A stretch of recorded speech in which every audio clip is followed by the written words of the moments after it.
Welcome everyone who is listening to Canine Nose Time chats. We're talking puppies.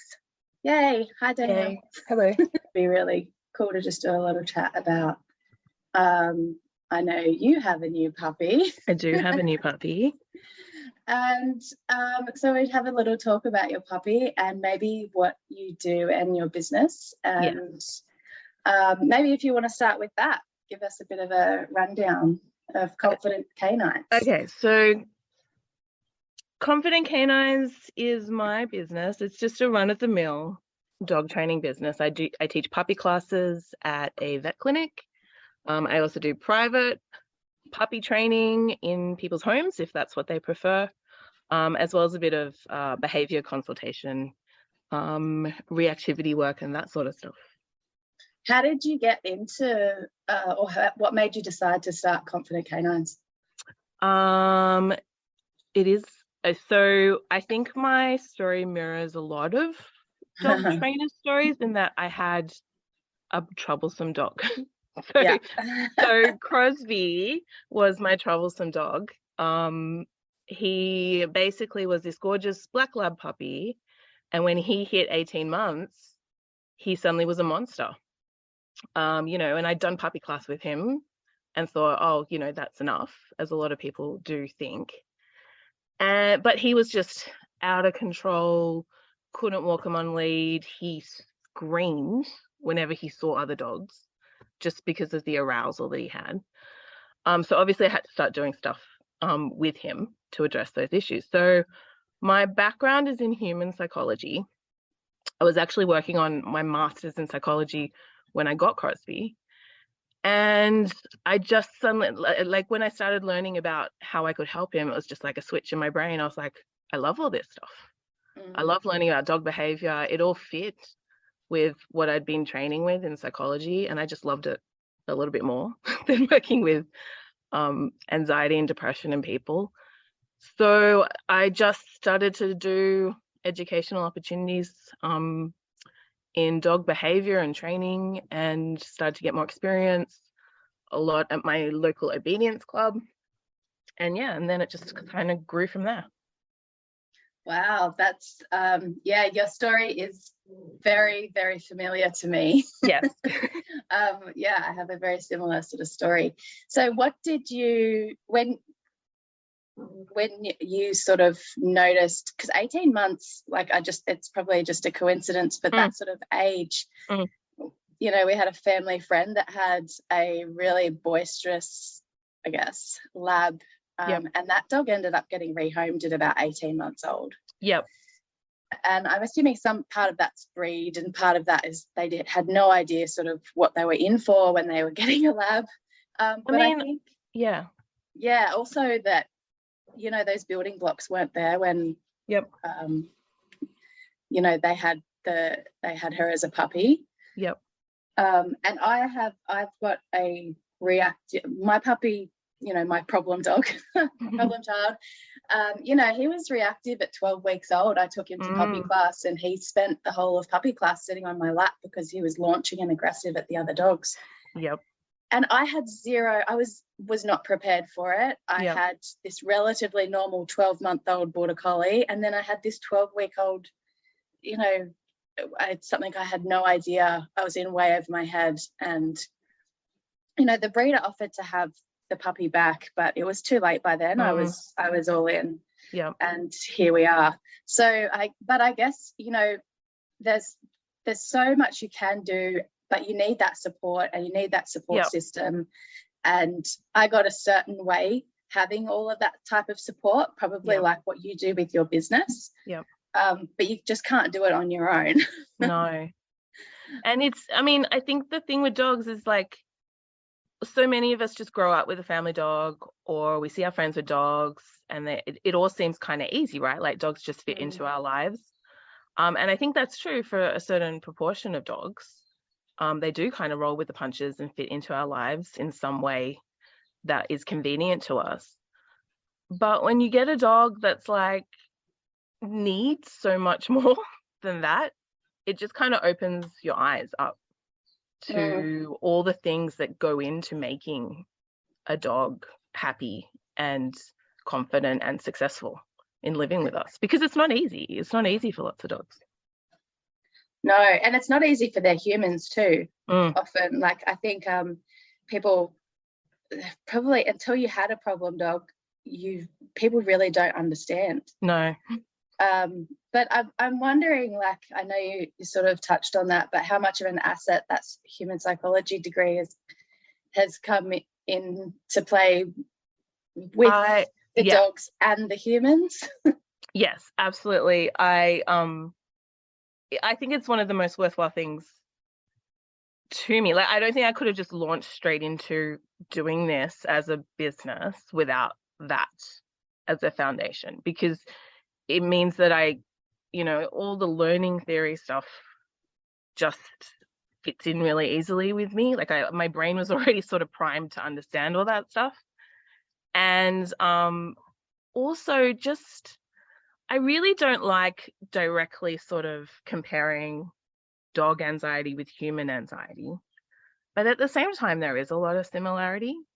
So when you do deal with anxious dogs, I mean, in humans we do cognitive behavior therapy, where we can explain what we're doing, and the cool thing with dogs is that we kind of do the same things with them as in terms of gradual exposure therapy and desensitization and all that sort of stuff, but we can't explain it using our human language. So you kind of have to be even more creative and work in understanding the dog's perceptions and their point of view, which makes it really fun.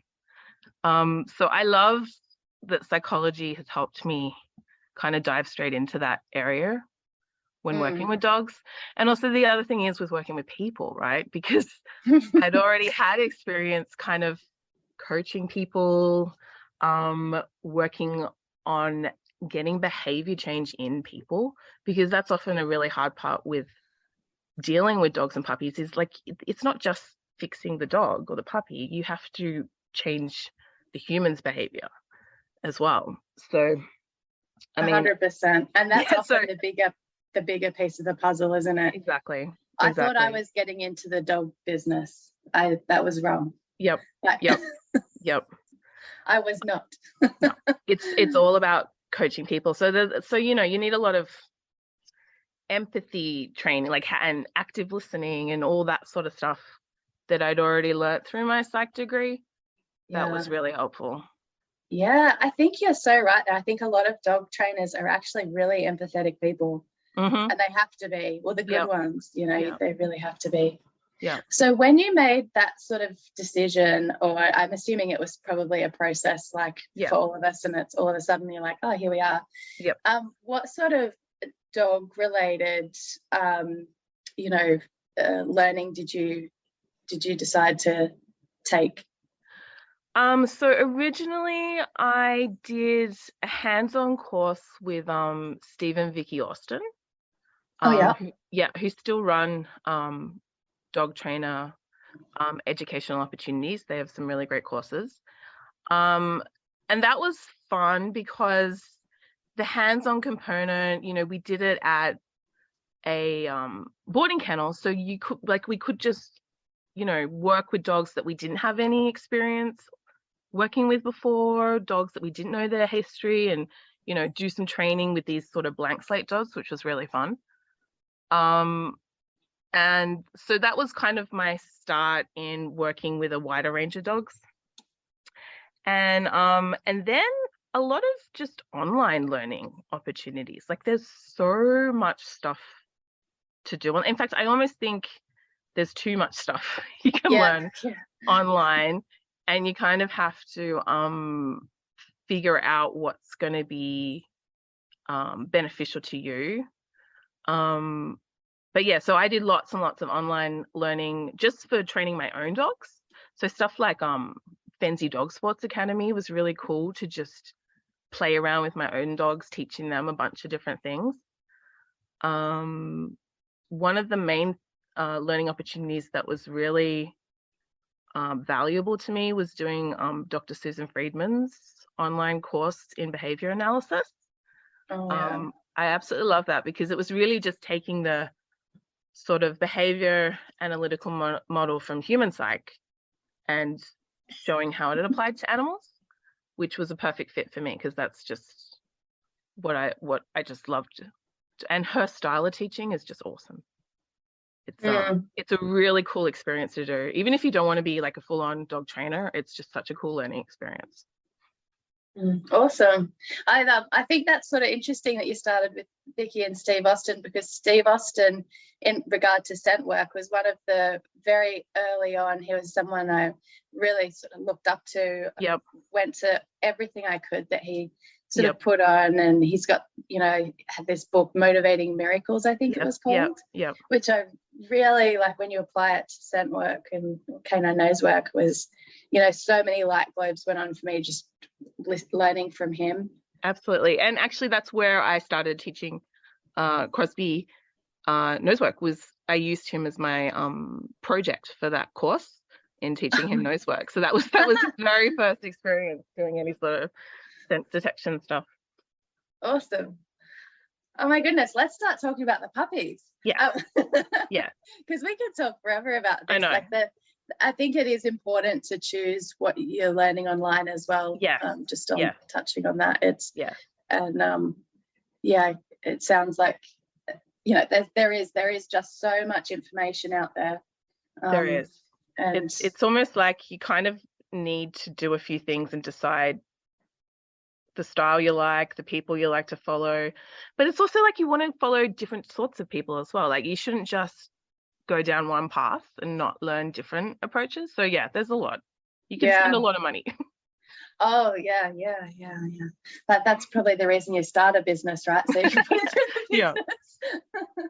I really enjoy going to different instructors and people that don't necessarily align with how I train. Exactly. And not just to confirmation bias that I'm right or wrong, but just you can always adapt and learn something from someone else and go, oh, okay, whether it's little pieces or big pieces, to add to your own sort of training. And that's the great thing about all the different, even live and online, however it goes.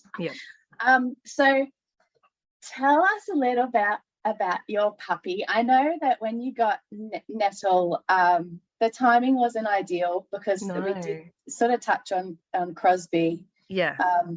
But then on the other hand, maybe it was ideal. I don't know. It's been a very a huge emotional roller coaster the past few months, because I'd kind of had my name down on a few breeders' lists for puppies for like the last year or so, because I was kind of feeling the urge to get a puppy.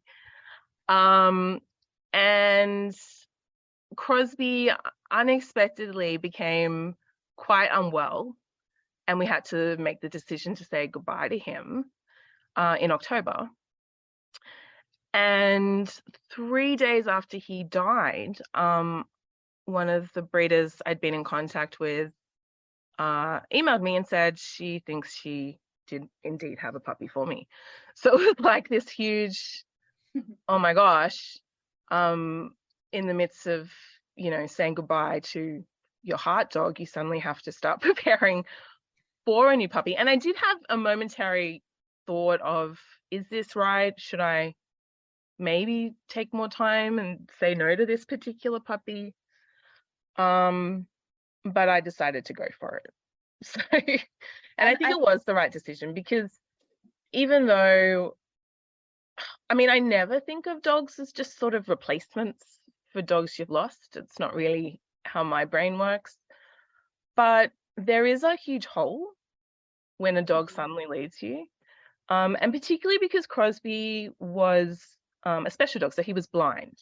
So he took up a lot of my day in terms of caring for him and the things we did together. So for him to just suddenly be out of my life, it just left such a huge hole. And then there was a puppy coming along to fill up a lot of that space, which has been really good, I think. That probably takes up just as much or more time. Oh my gosh, it's even more, because puppies don't understand like 8 hours sleep. No. I'm wondering if because I know you were fairly specific with what you were looking for in a puppy and breeder, temperament, all the rest of it. And I was, did that sort of influence the decision to say, look, now's the time. We might not get this opportunity again. 100%. So basically I decided on a spaniel, mostly because of the size. So I'm a retriever and a spaniel person. I've got my golden retriever. I've obviously had a lab. My sister, who I live with, has the Springer Spaniel. And I've always kind of loved what I've seen of working Cocker Spaniels, but there aren't too many breeders in Australia. One of my criteria was that I really wanted to be able to pick my next puppy up. I didn't want a puppy flown to me. I know that lots of people have their puppies flown to them and it's no big deal, but I kind of had decided, you know what, it is a stress on a puppy that I can avoid by just being able to drive and pick up a puppy. So that kind of narrowed down who I could get puppies from. And in fact, the breeder who I got this puppy Nettle from, she's actually just moved to Queensland. So it's worked out well because this was her last litter in New South Wales. So I think it was just meant to be. Yeah. The other thing I was really looking for in terms of a puppy was also how the breeder raised the litter. You can do lots of research about what puppy breeders do, but I really just wanted someone who did lots of enriched puppy raising along the lines of something like puppy culture, gave their puppies lots of learning opportunities.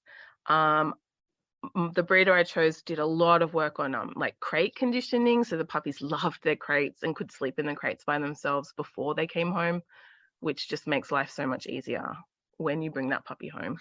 Oh, wow. So that's why I really liked the breeder. I really loved her dogs and her puppies. So when Nettle became available, I was like, yep, I think it's the right thing to do. Yeah, absolutely. Yeah, I just had a flashback to my first dog, Sarah, when we got her. I'd never had a dog before. She's my first ever dog, and the first couple of nights, sleepless nights, and we'd stacked up some boxes to keep her in one spot of the house. Yep. This is where, there's such vivid memories, and I always say that she's the worst behaved puppy we've ever had. Ranger's obviously the best behaved puppy, but of course, the reason why she was the worst behaved puppy, and I've fostered about 30 puppies since, was because I had no idea what I was doing. I had no idea about management. I had no idea, someone gave me a border collie puppy. But yeah, that was that vision of her being stuck in a bunch of boxes, and I wish I had this information now when I got her, because she's an amazing dog. Yeah. So tell us a little bit about Nettle. How old is she? How's she going? Yeah, so she turned 16 weeks old yesterday, which is interesting because 16 weeks is basically, it's what a lot of people think is sort of the end of the puppy imprinting or socialization period. So she's kind of heading into, she's doing a lot of teething now. So I think she's got about a month before she kind of maybe turns into a naughty adolescent dog, maybe. We'll see. A teenage. Yes. So she's 16 weeks, and which is crazy because it means I've had her for 8 weeks. Wow. Yeah, and I think things are going well. I think I've fit in most of the things I wanted to in that time period, because it can be a bit of a ticking time bomb where you you can go online and read all these socialization checklists and think of all the things that you want your puppy to learn straight away, and it can kind of freak you out. And I actually think that's what happened to be with me and Rory. I was like, oh, we have to do all the things straight away and make sure we do everything right. Whereas for Nettle, I've kind of been more relaxed. Obviously, I've had ideas about what we can do and what we want to work on, but I've kind of just been enjoying her and just letting her be a crazy puppy and exploring the world together. It's been pretty fun. Oh, I love that. That word over socialization comes to mind with I feel like that's what I sort of, I wanted to tick all the boxes and do everything. And you're so right. I think it's more important just to go at your own pace and at your dog's pace as well. Absolutely, because one of the things that I wish I'd done differently with Rory was really slow down and get to know his personality a bit more, because obviously, so Rory's a golden retriever, and in my head I was envisaging this, bouncy, waggy-tailed, over-enthusiastic, sweet, friendly, sort of stereotypical golden retriever. And he was flown to me. So he came from Western Australia in a plane. And I picked him out. I got the pick of the litter and I picked him. And I realized I picked him because he looked so adorable in all the photos. And I think it's because he kept looking at the camera. And with very soulful eyes. And I think that's because he is this really thoughtful dog, right? Because Absolutely. Nettle, at 8 weeks, you couldn't really take photos of her very well because she's constantly moving and bouncing and jumping around and everything. And Rory, when he arrived at the airport, when we went to pick him up, he sat in his crate for over 5 minutes with the door open and me sitting there with his teddy bear. And he just was like, I'm not ready to come out of this crate. I don't know who you are. And it took 5 minutes of encouragement to get him to get out of the crate. So there were lots of signs that I should have realized that he was a very reserved, thoughtful, cautious, sort of slower type of dog. But in my sort of enthusiasm, I kind of just threw him into all the puppy socialization stuff without realizing that I should have gone a lot slower with him and done different things with him. Yeah, that's really interesting. But yeah, he is so soulful and he is so thoughtful. And but when it comes to canine nose work, I think he's actually ironically really fast because he doesn't waste time. No, I know. It's funny because he doesn't move fast. He doesn't stir up all the air. He doesn't. But he does move with purpose. Like he is. Absolutely. Yeah. That's funny. So I think with Nettle, it was really just let's get to know you, let's have fun, and let's only do things that are within your ability to be able to deal with, right? So I think a lot of people don't watch their puppy's body language and look for those kind of really subtle signs of discomfort or uncertainty, or even on the flip side, real over arousal or over excitement, I think can be misinterpreted as excitement, like happiness, when actually they're kind of in that kind of over aroused, over threshold sort of frantic sort of behavior.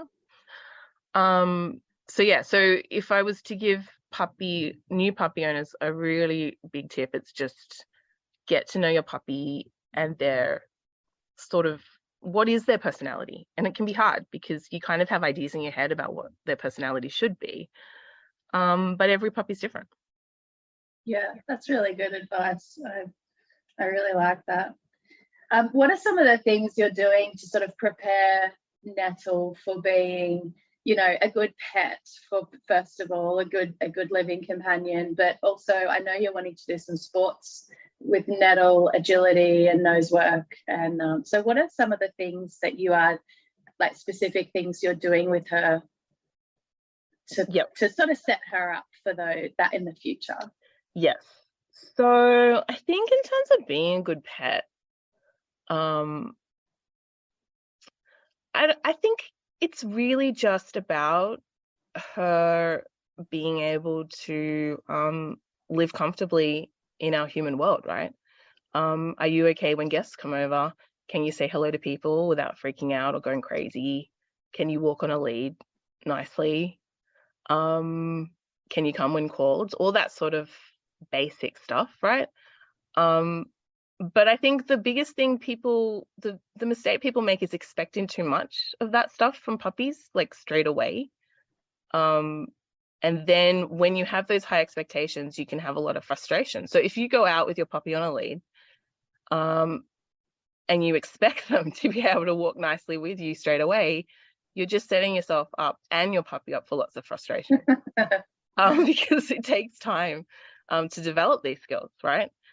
So mostly I think what's really helpful is developing communication, which is a lot at this age to do with sort of using food, I would say, like developing reinforcement that you can use to build the skills you need. So you can use food, you can use toys, you can use praise and attention and fun and love. But it's just letting your pup understand that, you know, their behavior can lead to good things. So when you come to me when I call, we play, or I drop food on the ground, or some other really amazing thing, so that the next time I call, you're more likely to come. And then just building up lots and lots and lots and lots of repetitions and reinforcement history to make those things more likely to happen. Yeah, I think personally, I think recall is probably the biggest, one of the biggest. There's lots of important things to learn, but you know, just to have that faith that your dog will come when you call. I know. Yeah, that's the power thing right there. And I've only met Nettle twice, but you know, she popped in when we were doing some lessons this week, and that's one thing I really noticed is you guys have just incorporated that sort of constant training into just your everyday activities and interactions with her. Yeah. So it's not like a structured training session as such, but you know, just watching you guys, you brought her out the car just to have a little bit of an interaction in the area that we were training your other dogs. Yep. And you know, when you called her, she was busy, you know, interacting with Nat, but she just literally turned around and like top speed from the first step to sprint towards you. And it was just so beautiful. It was so cute. And I'm like, yeah. And the thing is that a lot of puppies will already have this sort of ability, but you have to reward them enough that they keep on doing it, right? Because we can kind of take it for granted that, oh, the puppy comes when I make loud noises and that's their recall, but it's not enough, because like you say, you have to be able to call them away from stuff, right? So when they're having fun and you call them, they have to realize that there's fun to be had with you rather than where they are. And to her, it looked like a game, and you know, puppies love games. Yeah, exactly. Yeah. And like you say, I think you can find those training opportunities like throughout your day. Like it shouldn't just be like, I'm going to grab some treats and go in the garden and train my dogs for 5 minutes, right? Because you can kind of make progress doing that, but you're missing out on all the other chances throughout the day you have to practice all these things. And to reinforce good behavior when it does happen. Absolutely. Yeah. So recall is huge. It's a safety thing for me as well. Absolutely. Especially if you end up having a reactive dog. And I have this one recall story. You know, I'd never take for granted my dog's recall, because he's he can be so you know, over the top and fixated because he's very dog reactive dog. Also postman reactive, which is funny. Well, not really funny in this instance, but I'm very careful about having double barriers and everything when you have a reactive dog, and there's always two ways to get out and whatnot. This one day the postman had come down the street, and we live on a busy road, and I don't know how Ranger got out the front door, but he was hackles from head to tail. He was sprinting, barking after the postman, who was on the opposite side of the busy road. And I just screamed, you know, Ranger, come. He screeched to a halt right at the road and literally like ran back to me. And I'm like, okay, let's, you know, I'm so emotional for one, going, oh my gosh, that recall just saved my dog's life. Well, I know. Also, I'm never going to try that again. But it really can. It is such an important, to me, it's one of the most important things to teach your dog. Yeah, you can't practice it enough, and you can't reward it enough. Like I tell my puppy classes, like, this is the one behavior you should be rewarding absolutely every time. Yeah. Because it's only in those like sort of emergency situations that you maybe want to not have that reward, but you want your dog to think that there's something, like you want it to be this conditioned, absolute, when I hear you call me, I know I have to get to you because good stuff is going to happen. Yeah. Yeah. And it becomes part of their standard, you know, response too. Like just that, if it's just that one time that it works and you don't have a treat, I didn't have a treat, obviously. Exactly. But if it's that one time that it works, that's all you need sometimes. Yeah. You mentioned crate training, which is another thing I think is amazingly important after my first experiences with Sarah, with the boxes. And how do you go about crate training? I think you've had the sort of a little bit of an added benefit there with the breeder being on board with that. So my first advice is to find a breeder that does that. But if you've already got a puppy and you're not that lucky, I definitely still think you should get on top of crate training. One reason I love crate training is that it's just such a useful life skill to have for any puppy. So obviously with our like sport dogs, it's useful to have, you know, out and about at trials and competitions and classes, seminars, that sort of stuff. So it's super useful in all of those sport dog settings. But for pet dogs, I think that it's useful not just for like puppy containment, toilet training, sleep training and all that sort of stuff, but it's just a good life skill to have. Like anytime your dog goes to the vet, they're going to be in a tiny crate if they're having an operation or something.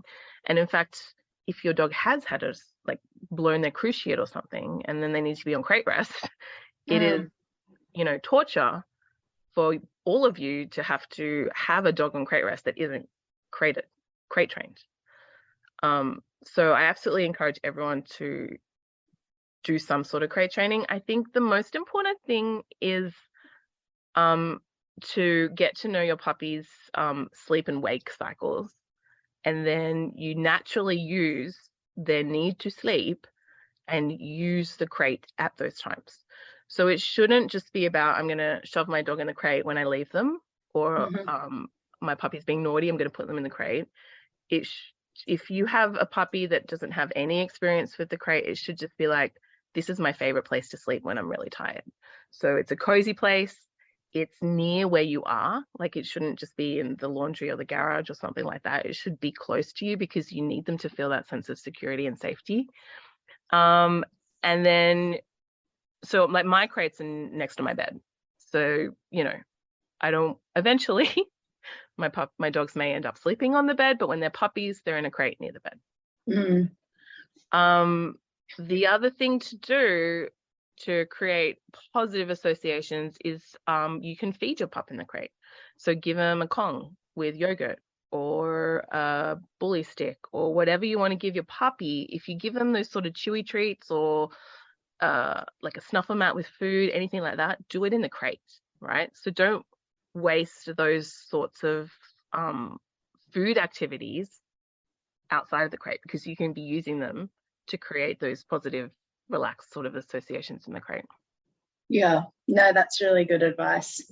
The other thing I do with Nettle is that, so she has a crate, but she also has lots of, she has two main sort of puppy pens in the house. So because I live in a multi-dog house, in fact, a multi-dog, multi-cat house, you know, she can't just be running around the house annoying everyone and getting into trouble. So if she isn't being directly supervised, she needs to be contained in some way. So if she's not ready for a nap, not in that sort of relaxed sleeping, I can go be in my crate, I put her in a pen. Yeah. So it's really good to have that as an option as well, so that you're not overusing the crate and building up any sort of feelings of frustration or just distress with the crate. Yeah, that's good advice. When I have foster puppies, because most of the time they need to be quarantined from my dogs. Yeah. So that I have a sort of a large pen set up and a crate attached to it. Yep. And with all their sleeping stuff and whatnot in the crate. So it sort of just becomes, you know, after their 2 weeks quarantine or however long it is, it does sort of become a little bit second nature to them, that's just how it is. Yep. But it's such a valuable, it makes life so much easier, even staying in hotels and Absolutely. Traveling with your dogs, Yep. going to places. You can leave the boot up because your dog's secure in their crate. And yep. Yeah, I think it's one of the most valuable things for your dogs to be able to interact with your sort of everyday life. Absolutely. Toilet training. Well, actually, this ties into the crate and pen sort of thing, because I think the biggest mistake people make is giving their puppies too much freedom, because puppies just pee everywhere. That's just what they do. So the main thing is to develop the habit you want from the get-go. So for me, probably actually the most onerous part of having Nettle is constantly taking her to the garden, because we have, a deck and then stairs down to the garden, and she isn't yet old enough to be able to take herself out to the garden, right? Yeah. I also just don't really want her bounding down the stairs like a idiot puppy that she is. So it's a lot of lifting her up, taking her out, and encouraging her to go outside. And that's probably the hardest work, because you have to be super consistent. You have to take your puppy out as often as they need to wee, and for some puppies that's a lot. Yeah. And it's just building that expectation that wherever you want them to wee is where you will take them. Lots of praise, and repetition.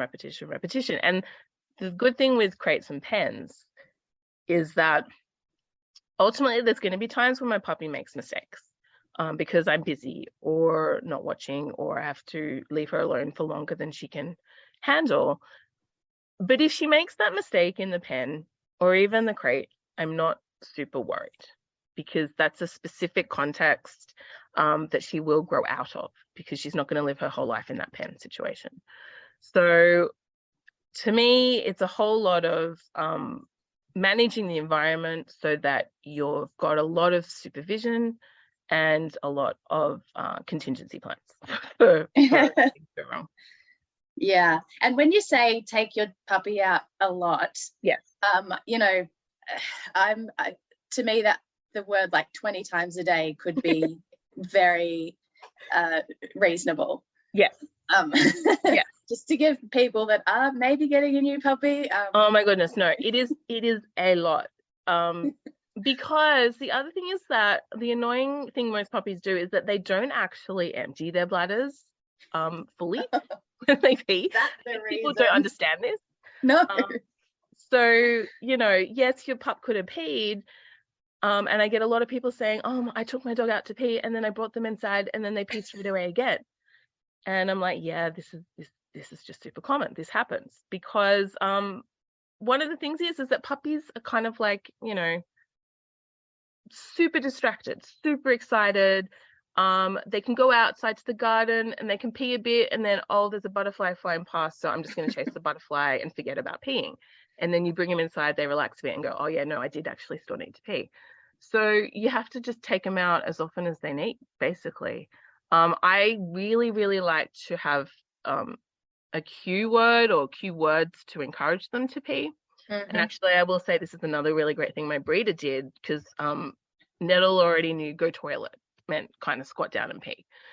So when you have those words associated with the behavior, you can use those words to remind your dog, your puppy, hey, it's weeing time.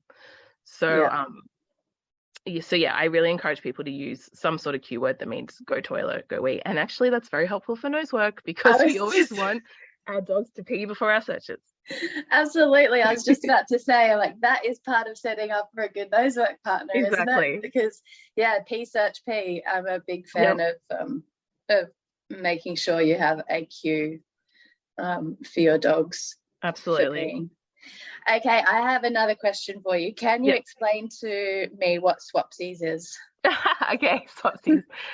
So I love swapsies, which is basically a trading game for puppies. So because my puppies that I've raised are retrievers and spaniels, they're gun dogs, right? So they're mouthy dogs that like to pick things up and carry them around. Now, this isn't just a gun dog trait. Like most puppies will do this, but gun dogs in particular do it quite obsessively. One of the mistakes people make is freaking out when their puppy grabs stuff in their mouth. And it's a natural human response. Like your pup picks up something that you don't want him to have. You go, oh no, reach for it. And it might be a safety issue, or it might be something that's very precious to you and you don't want your puppy to have it. But what I have observed is that the more you kind of act like you want what they have, the more value you're creating in this game of grabbing stuff. So to counteract this, I just really like to have a rule from as soon as my puppies come home, whenever they have something in their mouth and I notice that, I'm like, oh, swapsies. And swapsies basically means I'm going to offer you a piece of food for whatever's in your mouth. So it just becomes whatever's in your mouth. If I say swapsies, you get a piece of food. That's awesome. I love it because it saves my butt a lot with like Nettle. Like she'll grab anything. She'll grab rocks, she'll grab rubbish off the ground. She'll, one thing people think is that by doing this, you're going to create a dog that does this more and more and more and more, right? They think that you're rewarding the dog for picking up rubbish or rewarding the dog for stealing your socks and that sort of thing. Yeah. And I try to assure people that honestly, that is not what happens. Because most of the time when your pup does something like take your socks and then run around going, haha, I've got your socks, it's because we've created a sort of game out of the whole thing. Like your puppy grabs your sock, you go, oh my gosh, my sock. And then you chase your puppy around and try and get the sock out of their mouth. And that's where the fun is for the puppy, because they love that kind of stuff. They love being naughty. They're just cheeky, gorgeous, cute puppies. So I don't want that game to be fun. I want it instead to just be a really simple, oh, you've got a sock. Let's play swapsies. And we just swap over for treats. And actually with Nettle's at a point where she knows it so well that even if I don't have food on me, if she grabs something, I can say, if I'm in the house and she grabs something, I'll just say swapsies, and then I'll move towards the fridge. And so she now knows, oh, even if I don't have food on me, swapsies still means we're going to go somewhere and get food. I did notice, because that's why I'd never heard that word before, and I saw Nettle pick up some rubbish the other day, and she was having a great time, and you said swapsies, and she got a piece of food, but she also didn't go back to pick up whatever she was playing with after the food. She's like, okay, that's done now. Yes. And that's what I find with this behavior. It kind of it just makes it less interesting for them to hold on to items. And it just makes it normal for them. If they pick something up, I say swapsies, they put it down, they get the food, they forget about it. I did this heaps with Rory. He was super grabby. He would grab, because the thing with Rory is because he was a big golden puppy, it was really quickly that he was just grabbing stuff off counters and tables and stuff because he could reach stuff. And I just did this heaps with him. And the thing is that puppies grow out of it, the grabbing stuff randomly off surfaces, right? So once they grow out of that puppy grabby mouthy phase, I find that this behavior just kind of isn't even an issue. But you still have that swapsies cue to use when you need to, which is really, really helpful. Yeah. And I guess it's similar to a leave it cue, is it? Or is it sort of has a different... So I think it has a different thing. So I think I use leave it when a dog does not have possession of something, because I think it's a very different behavior for dogs if they're in possession of something and they give it up, rather than they want something and you want them to not go get it.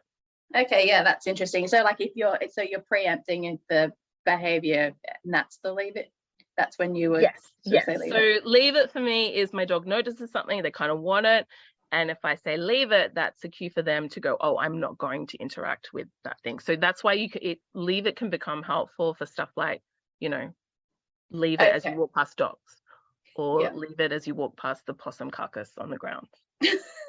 Yeah, okay. No, that makes a lot of sense to me, which is and with the swapsies, would you consider using a toy or a tug toy or something instead of food, or depending on your dog? Or well, that's the cool thing, is that it kind of can help with cooperation with toy play, because you're kind of teaching, an out behavior, like spit out what's in your mouth. Right? So I think it does have, you can absolutely, if your pup really wants a particular toy, you can absolutely play swapsies and give them a particular toy that they want. So Nettle, for whatever reason, is obsessed with the cat toys.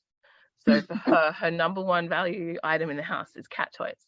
So I could absolutely use cat toys as the reward for playing swapsies, as much as I could use food. Yeah, gotcha. Oh, okay, that's very good. My other question I had was, what age do you think is a good age to start doing, say, particular activities? And I'm sure this sort of varies, but sort of say, I know that you want to do agility and nose work with Nettle. Yeah. What sort of age will you start putting a little bit more structure around that? I don't know. I mean, I think it really depends on the puppy, right? But I think that the general is it's probably better to go slower than you think, because you can't, like, even with Nettle now, like I'm having fun training lots of really like small little foundation behaviors with her, and it's so tempting to just skip ahead to like the fun stuff that comes later on.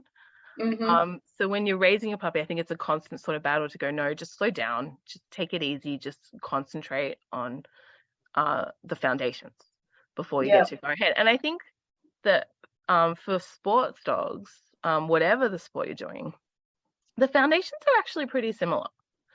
It's funny because you, as my nose work instructor, was like, don't add in the agility too soon. And then talking to agility, Nettle's breeder is an agility person. She was like, don't add in the nose work too soon. Do the agility stuff there. Fantastic. Yeah. And so I just think it's funny because, I think there are pros and cons to whatever order you choose to do things in with your puppy. But I do think that there's commonalities, right, between the two sports. Yeah, absolutely. I think for me, the biggest thing is just confidence and environmental stability and body awareness, which is super important for both sports. Nose work, you want your dog to be confident, moving on different surfaces, navigating tight spaces, being really confident around strange environmental obstacles and stuff like that. And that's kind of similar to agility. You want a really environmentally stable dog who knows how to use their body properly around obstacles in agility. So there's things that I think I'm doing now that are helpful for both those things. And I will say, like, I'm not really fixed on any particular goals for Nettle. Like, I think she'll be awesome at nose work, but like, I'm going to try all the things with her. I'm going to do tricks, maybe a bit of retrieving. I don't know if I'll do formal obedience, but she'll probably be okay at rally or something like that. So, and I think the main thing is getting her reinforcement strategies. So like, do I want to use toy play as a reward? I need to start thinking about that now and getting sort of her toy play skills at a place where I can use it as reinforcement. If I'm using food, do I want to use a marker system? Do I want to use a clicker? Do I want to use location-specific markers? You can get all really fancy with all that sorts of stuff. And, those are things that you can start doing now at her age. And she is such a fun puppy. I think you've got so many options with her. And I honestly think that's so wise that there's such good advice that you're giving for people to take their time, because it is so easy to just go, oh, my puppy's 6 months old and we're entering this, that and the other, and it's it's like, slow down, enjoy your puppy. Absolutely. And I think that wisdom really only comes after you've had a few dogs. And I think it does help when you've got multiple dogs, because it's like, oh, you can't do fancy healing over bowls of food or whatever, but I can do that with Rory if I feel like doing that with Rory. So I think having multiple dogs is helpful as well. Awesome. Do you have any sort of parting words of advice? I'm sort of excited to get a new puppy now, but I will restrain. Parting words of advice. I honestly think it's just enjoy your puppy, and if there's one thing you can't do too much, I think it's playing with them, right? Do all the tugging games, do all the fetch games, just be silly with your puppy, and don't be afraid to be silly with your puppy out and about in the world. I think puppies find it strange when we can kind of be really goofy and silly with them at home, but then when we're around people, we act kind of weird and stiff and boring. And I think having a puppy is a really great excuse to just go out in the world and act silly and have fun. Yeah, absolutely. I think I'd love to pick your brain on, we could do talks just on socialization. Oh my gosh, yeah. That's a whole nother. Yes. There's so much to having a puppy. Yes. But I'm really excited to see how Nettle grows up. I'm super excited for when she, might come to some scent work, nose work classes. Yeah, she's going to be so fun. And she's going to be at nose work camp, which is going to be super fun as well. Oh, good. Oh, wow. That's right. Yeah, that's exciting. Oh, that's very a full exciting weekend of Nettle. Yep. That's awesome. Well, thank you so much for chatting today. This was fun. It's been really good. I think I definitely would like to, before I get my next puppy, we need to do a number of these. Yep. So that I have my toolkit very well and stocked. Yes, and there's so many more puppy topics we can talk about. But this has been awesome, and I think it's also been a really good opportunity for Canine Nose Time students to get to know you a little bit more. I'll put Confident Canine details in the notes for this episode. And thank you so much for taking the time. Yeah, cool. Thank you.